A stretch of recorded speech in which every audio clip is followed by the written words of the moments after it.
wa kullu nafsin dha'iqatul maut.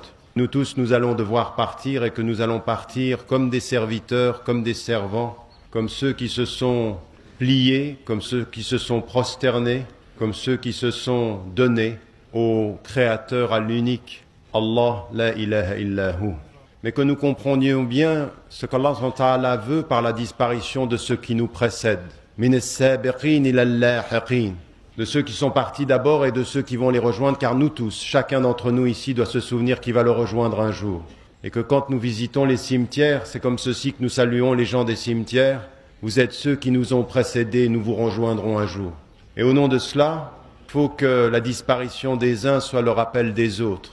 Et s'il y a une chose que l'on peut faire pour être fidèle, c'est se rappeler de la centralité du message de l'islam.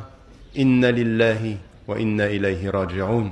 Un jour, Allah subhanahu wa ta'ala va nous rappeler et qu'il faut que nous tirions les plus profonds enseignements de cela. La vie est très fragile.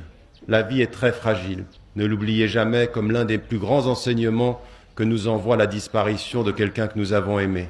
Et ça, c'est un enseignement le plus important parce que Allah subhanahu wa ta'ala, quand on souffre, ça ne veut pas dire qu'il ne nous aime pas. C'est bien le contraire que dit le hadith du prophète alayhi salatu wassalam. Dieu met à l'épreuve ce qu'il aime.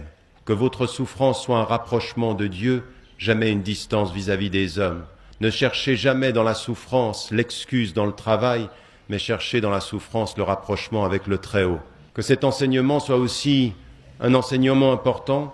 J'aimerais vous dire, chers frères et chères sœurs, que vos cœurs peuvent être éloignés, mais vos invocations doivent vous rapprocher. Vos cœurs doivent être liés, même si le corps physiquement loin, le cœur doit être spirituellement tout près. La capacité de dire, la résistance, la capacité de rester debout malgré les problèmes, qu'un musulman doit savoir se prosterner devant Dieu et rester debout devant les hommes.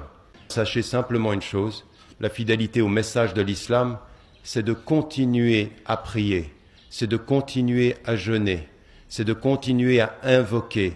Mais surtout, chers frères et chères sœurs, s'il y a un message qu'il faut que nous retenions, c'est qu'une musulmane et un musulman sur la terre, au nom de ce que l'islam doit faire de lui, doit changer cette terre pour qu'elle soit meilleure. Vous n'avez pas le droit d'être des musulmanes et des musulmans spectateurs du monde, passifs. Ça ne nous vous est pas permis. Il est une obligation, c'est celle d'invoquer. Il est une autre